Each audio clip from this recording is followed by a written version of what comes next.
agora. Não é agora. Olha aqui, ó.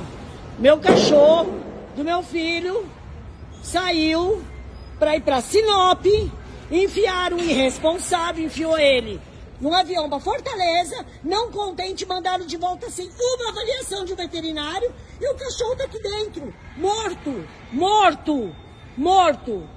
Go log, tá? Go log. Fujam daqui, não tragam nem nada, nem uma barata para ir com eles. Que eles mataram, eles assassinaram um Golden de 4 anos.